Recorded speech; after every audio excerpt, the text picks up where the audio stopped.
Ito na marahil ang pinakamahaba kong nalakbay papuntang Southern Tagalog gamit ang bisikleta.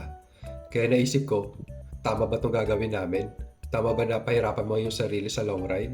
Tama ba na budulin mo sarili mo sa mga ahon na hindi ka nais-nais? Nakaka-excited, di ba? Kaya samahan niyo ako sa Lokban, Quezon. Ang pupuntahan natin ay Kamay ni Jesus. Ang ride nito ay lagpas 200 kilometers balikan, depende kung saan kayo magsisimula.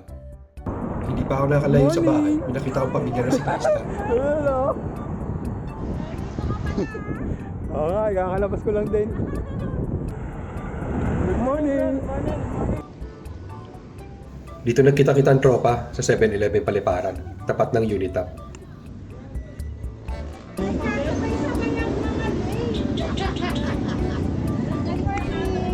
Sabi niya nasa lukban na daw siya, iniintayin niya daw tayo eh.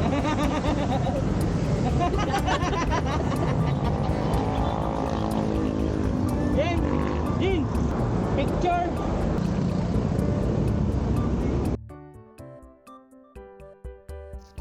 Ride out 6 a.m. Mula dito sa Carmona, walang kapagod-pagod, puro lusong, hanggang Binyan, Laguna.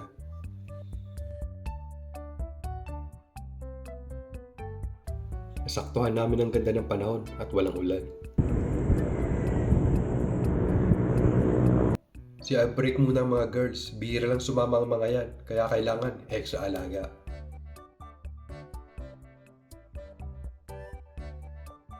"7:30 nang tumigil kami dito sa Kalamba para mag-almusal.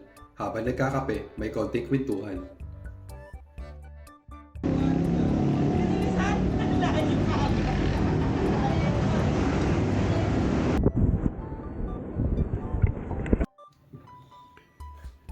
Pagkatapos sa Kalamba, maaga kami nakarating sa Los Baños dahil maaga pa at walang traffic.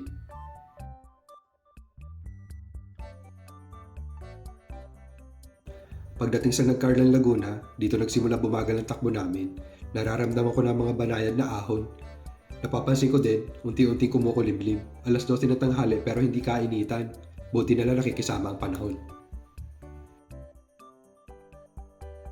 Ayan na yung ambon, sinabayan yung pag-ahon namin. Nag-overtake na si China. Ang hina ko talaga sa ahonan.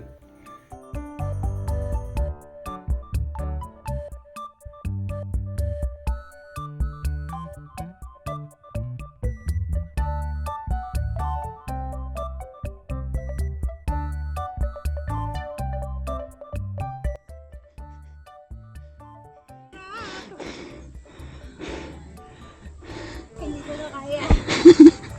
Habang umuulan, umahon ng dalawa naming kasamang babae. Parating na si Marilyn, kasunod niya si Belle.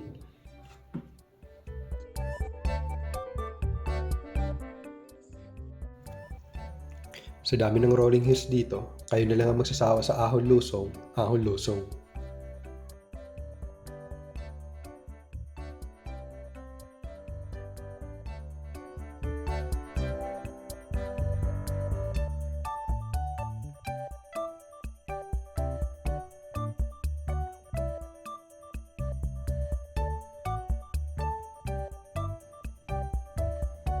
Dumating na kami sa Liliw, Laguna. Ngayon ko lang din nalaman na ito pala ang Chinelas Capital of the Philippines. Nang makaramdam kami ng gutom, napagpasyaan namin na maghanap ng makakainan. Sa Box Bistro, kung saan safe na safe ang bike natin. Halos katapat lang ito ng Liliw Police Station.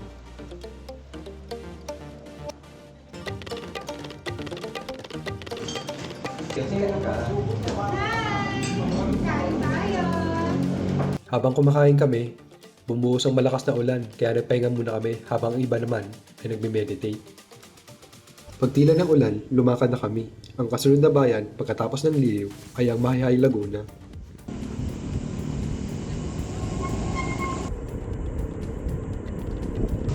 Diretso lang ba? Tayo natin sila. Mahirap bumalik eh. Ay, saging oh. Saging. Lang saging. Lang saging.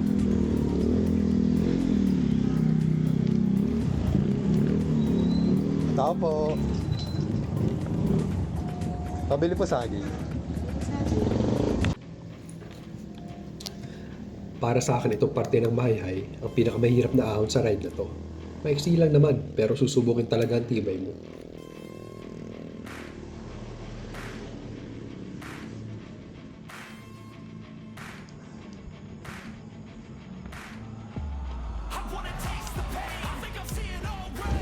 Ah, shit, ang kunat.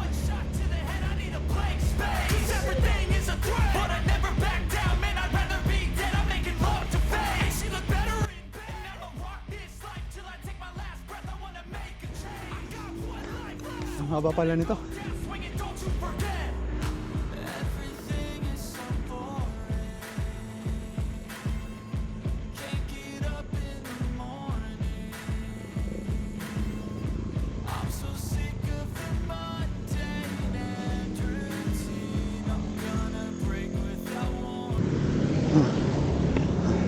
Lapit na ba? Para walang tang Hindi na masyado.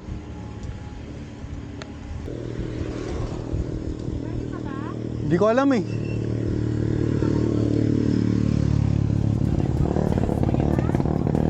Ha?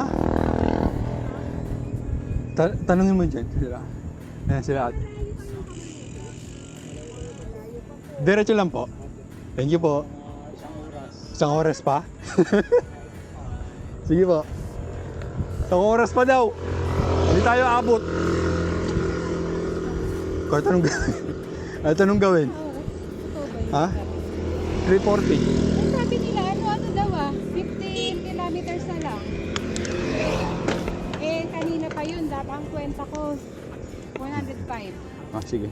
99 na ngayon eh. Gawin na lang natin.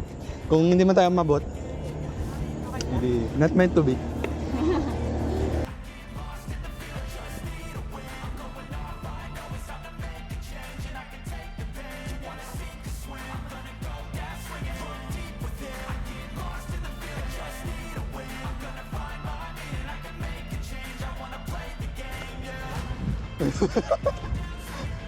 Mag-ship ka na.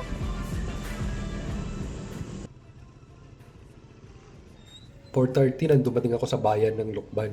Gusto ko sana mag-sightseeing pero wala nang oras. Nagmamadali na din kami at paggabi na.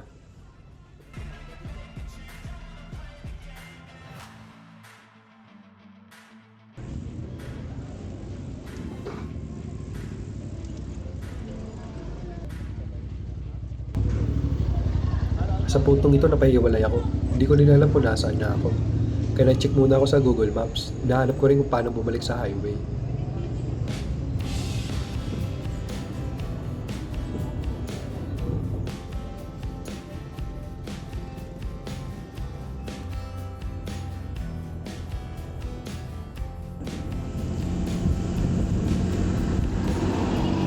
Dire-diretso lang yung kamay ni Jesus. May nakita kayong mga naka-orange? Salamat.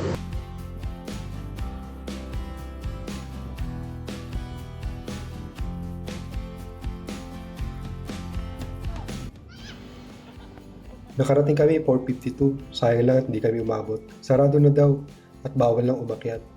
Kaya payo ko lang, dapat bago mag alas 4 ng hapon, nakarating na kayo dito. Pero okay lang, masaya naman ang ride. Magandang kalsada at magandang tanawin. Sulit ang pagod.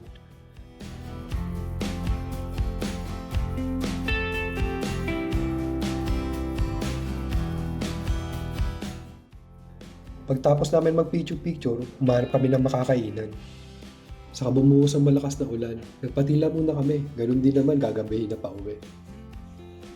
Napag-usapan namin na ilok na lang at ikutin ang Magbanaaw. Mas mahirap kasi kung babalik pa kami. Ang mga bayan na ito ay Tayabas, Candelaria, Chaong, Alaminos, Santo Tomas, at pabalik na Calamba. Aba, ang dami palang bayan. Ang huling ahon ay ang Carmona. Dumating kami ng 7 ng umaga doon sa 7-Eleven na pinagkakitaan din namin. Kung umabot kayo dito, salamat sa panonood. Hanggang sa muli!